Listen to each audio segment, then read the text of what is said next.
Fortnite to the Apocalypse Chapter 211 is officially out, and with this we get the conclusion of the Lancelot flashback. Not gonna lie, I was kinda hoping for it to be a bit longer, but even then it was still a decently good flashback that lasted roughly 3 or so chapters, and it gave us a lot of answers to what we were kind of hoping for in terms of Lancelot's power, the time he was away, and like I said last chapter with Jericho going cuckoo for Cocoa Puffs, but I have issues with that still, and we'll get into that with the chapter, as well as all the positives that I like as we're seemingly about to start the next arc soon. But before we jump into this video, don't forget to like, subscribe, and hit the notification bell for updates on future videos. Really helps, and it shows you guys enjoy what I make here on the channel, and shows you want to see more. I'm going to be doing some more discussion videos like I did with the Cath video I uploaded a few days ago, so go check that out if you haven't already. And if you want to see some more of me, I have a manga podcast called Shonen Pulse on the Panel Focus YouTube channel where me, Nox, Yadogami, and Papa Trophy talk about 9 manga from 3 different magazines. Well, for the time being, for the next couple months, it's going to be 10. We added in the JJK sequel there. If you want to hear our thoughts on it, we have great discussions, and I think you guys will have a good time. And also, I have a second channel called GW Comics where I talk about comic books. I'm on my DC grind right now in my free time, and I'm being caught up with a lot of new stuff with DC and Marvel, so I've got a lot of stuff brewing in the background that I want to do for that channel. It's a big passion project, and I really appreciate if you guys go check it out. Link to both will be in the description down below. And now, on with the chapter. Chapter 211 of Fortnite to the Apocalypse, titled Lancelot, Knight of the Lake. Continues from last time, after Lancelot ended up doing a massive lance thrust right at the Princess of the Lake, but now we get to see the aftermath of it, as he basically pierced straight through her and parted the entire lake to a foreseeable distance.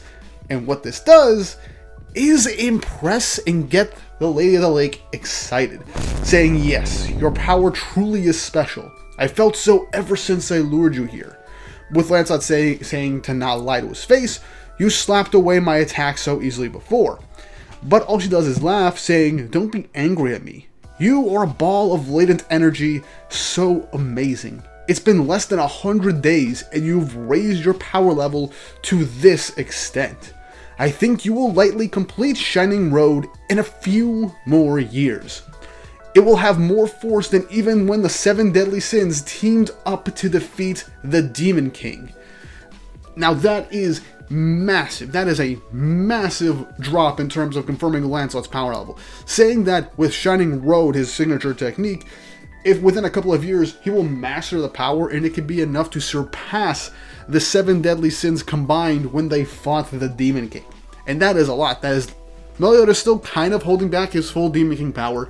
The Ultimate One, Escanor, Fairy King, well, King Harlequin, Bon post-purgatory. We have Deanne, who's mastered the Droll Dance, we got Merlin, and we have Gother.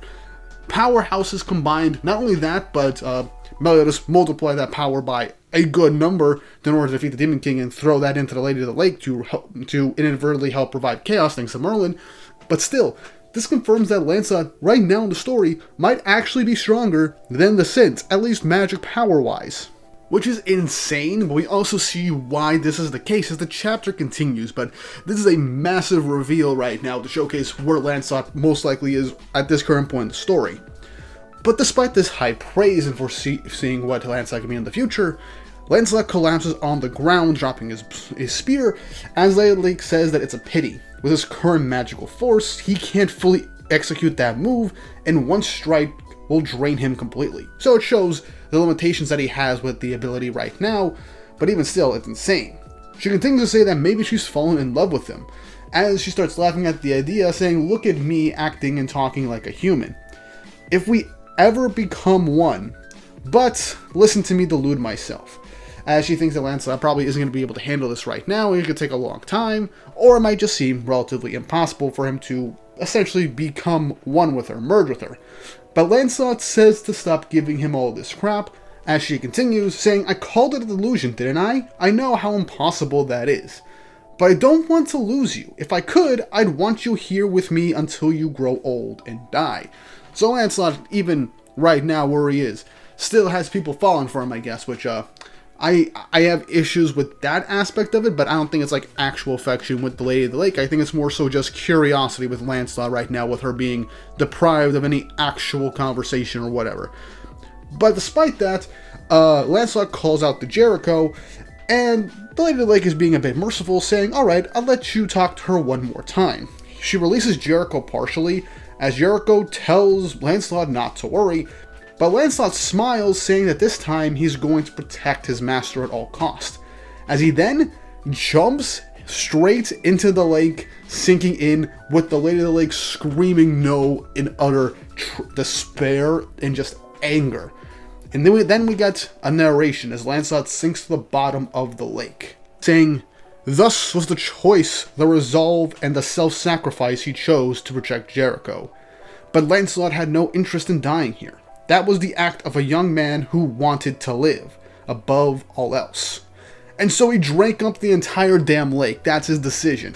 I'm gonna drink up the entire lake, which is pure magic power that seems to go on indefinitely." And so, as this goes on, Jericho is telling him not to try doing this, saying that he's going to die. With the Lady of the Lake also freaking out, saying, "His thoughts are flowing into my mind. Can't be. He wants to ingest me and my infinite magic power. That's simply impossible." But as it seems that Lancelot is just guzzling down on the entire lake, inhaling everything, he thinks back to his master, his mother, and his father, saying that the boy's thirst far surpassed the Princess of the Lake's guess. It was his longing for the pure power needed to protect Jericho, the deep, deep affection he had for his mother, and the intense admiration for his heroic father, the survivor of Purgatory, and most of all, the vast heroic potential within him, inherited from Bon. As we see whirlpools being created within the lake, as a giant just pit emerges right in the middle where Lancelot is, as everything begins to swirl downwards. As we cut to black, with Lancelot waking up to a smiling Jericho, where things seem to be alright as he sees the open sky. As apparently, they're at the bottom of the lake, and they're back in their own world now, as we see a double-page spread of the lake they were in completely dried up. And remember, this is the lake that the Lady of the Lake was basically sealed within in that extra dimension, the mirror of that dimension. And wow, that is gone, and all the magical power within that lake, seemingly infinite storehouse of it, Lancelot has that within his body. So instead of it being a link between the dimension of the lake and Lancelot, that infinite amounts of magical energy and the Lady of the Lake herself now dwell within Lancelot due to the fact that he somehow drank up the entirety of the lake. I go back to my thoughts on how Lancelot got the power of the lake due to the fact that he is the child of the guardian of the Fountain of Youth. Bon, the person who drank the Fountain of Youth. Elaine was the person that was survived with the Fountain of Youth. All that stuff, and also latent potential thanks to Bon. So I think that is why Lancelot has this insane amount of potential and was able to basically guzzle up the entirety of the lake, but it's also a strong desire to surpass his father and be a hero and all that. So I think desire also played a part into it, and I guess it was more so a pure of heart thing. Lancelot gets on his feet as they then hear the voice of the Lady of the Lake, saying, "I can't believe it. I never thought I would ever be freed of my own shackles." As the Lady of the Lake appears as a tiny little puddle creature on the ground, saying she's so happy and that Lancelot has finally made her dream come true, but Lancelot just hits her point blank with a shining road to tell her to shut up, as seemingly the Lady of the Lake is gone, with Jericho saying, "You went too far with that one." But Lancelot says they did it to keep her safe, ain't that enough?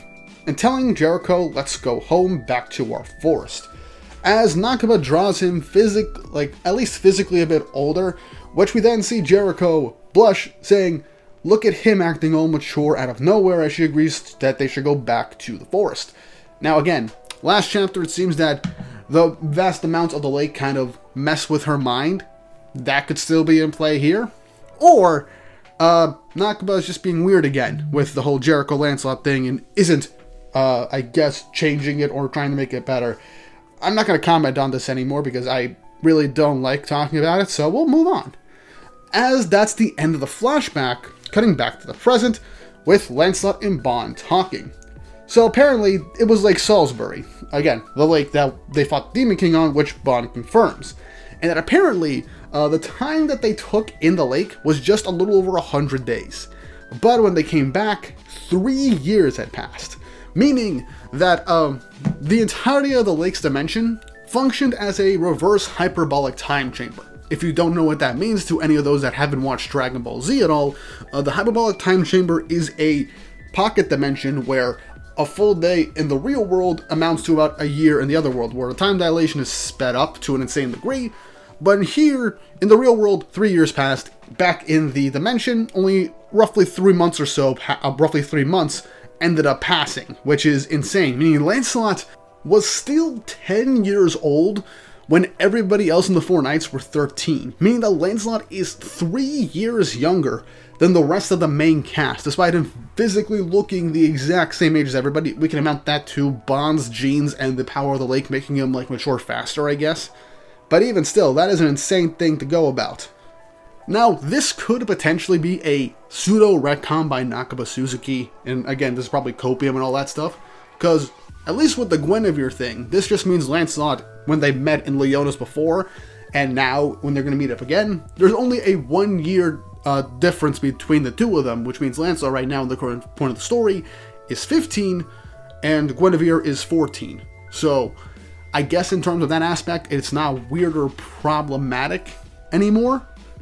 But again, it feels like a weird retcon to do. Why not make them close to, at least visibly look the same age to begin with, instead of going about this roundabout way to kind of, I guess, retroactively change it. Again, this might not be a retcon, but I kind of see it as a retcon to knock about kind of, maybe kind of fixing the weirdness of that aspect. Kind of wish he did that with the Jericho situation a bit more, but I'm not going to talk about that aspect, but let me know your thoughts about this in the comments. I kind of think that this makes that situation with Guinevere, like, more tolerable. So, I guess I still have my issues, especially with the introduction of it, but that's something I still gotta ruminate on and think about before talking about it more. But the conversation between Bond and Lancelot is actually pretty interesting, as they talk about how Lancelot showed up, they give him a warm welcome, and then he left again, with Lancelot still feeling kind of bad about everything. Even again, telling Bond that he's the reason Jericho left for. We all know the reason why. But, Bond, I have to question you on this aspect. You said, it's not your fault at all. It's not Jericho's either. You're a man, she's a woman. Things happen. That's not exactly something you should say with your son and the person that is basically almost over twice his age at this point. So, I'm sorry, Bond. You lost me there. But the chapter continues with Elaine and Tayore returning to kind of see what's up with Lancelot and Bond, as Bond is seemingly by himself, with Elaine wondering where he is, as Bond says, well, thanks for telling me all that. Now get going, back to what you gotta protect. As we get a really cool page of Lancelot standing behind Bond, as Lancelot seems to have fully mastered zero sign, as Bond knows he's there but can't see him and no one else can see him, with Lancelot with a smile saying, thanks, Dad. As Bond just tells everybody that Lancelot's heading back to Leonis, and that he's too bashful for all these types of goodbyes, but he'll be back soon. He's one hell of a son, already mastering that move of mine. As Lancelot leaves the forest of Benwick, Bond tells him good luck out there, Lancelot, as we then see Lancelot leaving Benwick, and he's actually talking to the Lady of the Lake. I was like, alright, Lancelot, let's go. It's time for a heart-pounding adventure, with Lancelot saying for her to pound somebody else's heart, with the Lady of the Lake being kind of, I don't know, playful, saying, why do you have to be such a meanie? Not that I dislike that about you at all, with Lancelot turning into Sin, going away, heading back towards Leonis, saying, seriously, please shut up. And that ends the chapter. So, that confirms not only, again, that Lancelot has the power of the entire lake and the Lady of the Lake in general, which is overpowered as hell at this point, but now he kind of also merged with the Lady of the Lake. So now he has her talking in his head constantly now that they're combined together. So now, for the longest time, the past 5 years, Lancelot has kind of had basically his own, like, Kurama, like Naruto, in the back of his mind. Only difference that this is a beautiful woman that might have a thing for him or something. Though I just think she's just in love with the idea of going on an adventure, because, like, she can now experience the world, the highs, the lows, everything, not being tied down to that bland other dimension for a long time. Personally, I hope we see a bit more Lady of the Lake, develop her a bit more, see more of her, how she thinks of things in the outside world, but based on how she talks to Lancelot, she is having the time of her life despite everything and likes being around Lancelot, I guess. So I guess that is what it is with her now having a vessel to kind of vicariously live through. But I like the fact that we got the finale of why Lancelot's power is the way that it is, that he's stronger than the Sins and the Demon King at this point in terms of his full magical capabilities. That is something to really dive deep into, and I'm kind of curious to see what everyone thinks of this revelation now that we have clear-cut proof in the story at the hierarchy with Lancelot, at least at this point. Also, the time differentiation is something that everyone kind of expected to a point, but not to this extent. So I'm curious to see what else is going to happen in the future of the story. And also let me know, do you think that the Jericho thing is so weird? I still think it's kind of weird despite the potential of the lake messing with her head. But more importantly, what do you think of the fact that Lancelot is actually 15 years old and him and Guinevere's whole relationship doesn't seem all that weird anymore? Again, I still gotta sit on that to really think if it's okay, because I still have the first interaction and stuff like that, and I still kind of screwed up my interpretation of all this stuff. But let me know your thoughts and opinions in the comment section down below. Who knows, maybe I'll feel differently in the future, but we'll just have to wait and see. And now it seems that with Lancelot gone, we are entering a new arc, so let's see what this arc has in store for us next. But until next time, don't forget to like and subscribe and hit the notification bell for updates on future videos. Really helps, shows you guys enjoy what I make here on the channel and shows you want to see more. Keep an eye out for more Fortnite related videos like post-chapter discussions and extra theories and discussions videos outside of the chapters as well. And with all that said and done, hope you all have an awesome day.